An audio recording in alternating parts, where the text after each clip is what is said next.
Hi! This time I wanted to talk about larger groups in tabletop role-playing games. I think this could be an interesting topic for those that have never played with more than perhaps 4 people. I have seen the best and the worst, at least in my personal view, in my personal experience.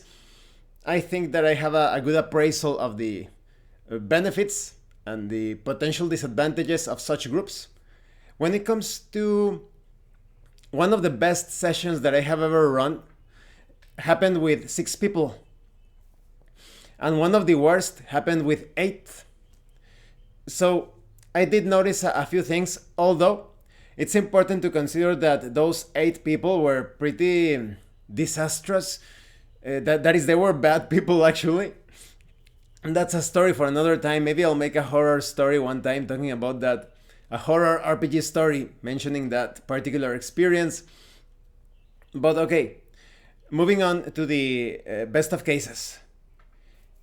When it comes to larger groups, if those people are all role playing, they actually reinforce the immersion created. It is almost impossible for you to escape the immersion because they are all pulling you into it with their own roleplay. You are pulled into the world quite strongly.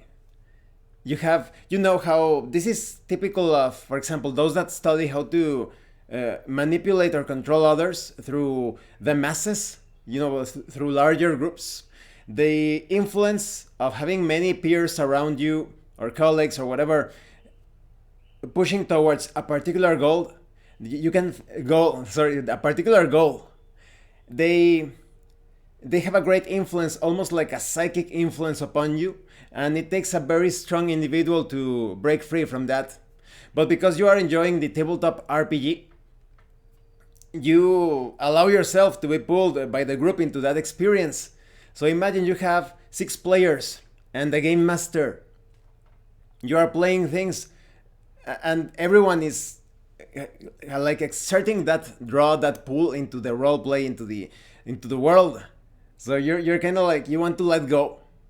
That's why people enjoy, like, dancing in groups and whatnot, parties, because you have that psychic pull, I would call it.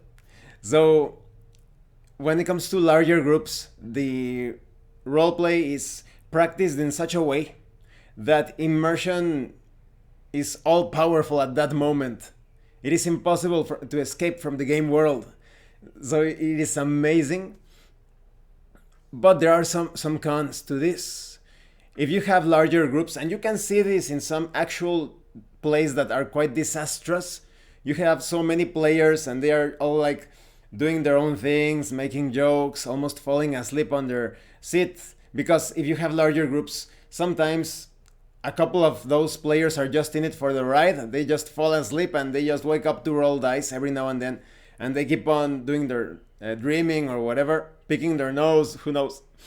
And that's the disastrous aspect. You need role players in order to have that experience. If they are not role playing, the problems are going to be quite evident. Now, when it comes to larger groups, there is also a problem that each particular scene or moment can stall. You can take too much time with each scene. And that's why I think that in the best of cases, that's why there were colors in the old RPG times. Based on my experience, I had my 6 players.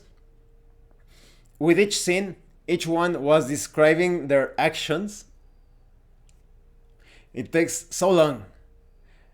I am looking out the door to see if someone is going to attack us from the hallway or the corridor. I am going to be searching the chest. I am opening it. I am going to look under the bed. I am going to be looking outside of the windows. You have people one by one describing their actions. Each scene takes a lot of time. Each encounter. So when it comes to having colors, if I were to run a game for 6 people again, I would definitely have 2 colors. That is, I would divide the group in 3 and 3, 2 groups of 3, and each group would have a color. So they would describe their actions to the color, and that way you would save time, because they are describing their actions at the same time, and then you have only two people telling you, Jimmy is going to be doing this, Bobby is going to do that, I am going to be doing this, and then Jeremy is doing this, Derek is doing that, I am doing... So you save a lot of time. So the only way, in my opinion, the only way to run a smooth RPG session with larger groups, 6 or more, you definitely need colors. Perhaps in order to, how would you say, give everyone a chance, the colors could be different for each occasion. Sometimes this guy could be the color of that particular group within the party. In the next action taken, it could be another color. It all depends on how you want to handle things. But I personally prefer smaller groups. You have seen my actual plays, and even my current physical group, it only consists of 2 players and me. And in my actual play of the Dark and Terrible campaign, we only have 2 players. My Super Smash Bros. Campaign, only 2 players. And we still have a lot of fun. We are role-playing. The session goes on. There haven't been any obstacles because it's a smaller group. Although take into consideration that in the case of the Dark and Terrible campaign, there are hirelings. And in the other case, it's a video game, so the characters are quite super powerful when compared to other characters in different tabletop RPGs. But when it comes to larger groups, when it comes to the positive side, if you only have role players, they pull you into the experience. And although you need a certain maturity and respect, of course, when things happen, everyone wants to speak as his or her character. They want to, yes, oh, that is impossible. Did you see that? Wow. And they want to portray their characters' reactions, expressions. But definitely, when you take on the different encounters, the scenes, consider having a color. I have never applied a color, but I think it would have been made the job much easier, the flow of the game. And you definitely, as I said, you need role players. If you have people that do not role play, that they are having a mother may I conversation, they are playing like a distorted version of a board game, they are going to pull everyone else out of the experience. So for those of you that know several role players, definitely give it a try. But consider actually having colors for, if especially for 8, or perhaps, who knows, those crazy 10 people group.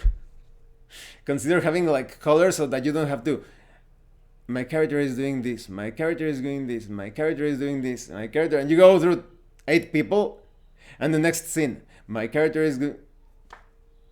It just takes so long.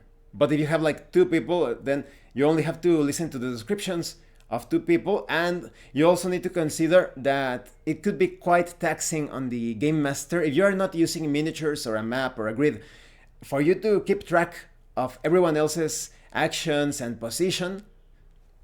That could be a potential nightmare. There are people that are they have great spatial perception.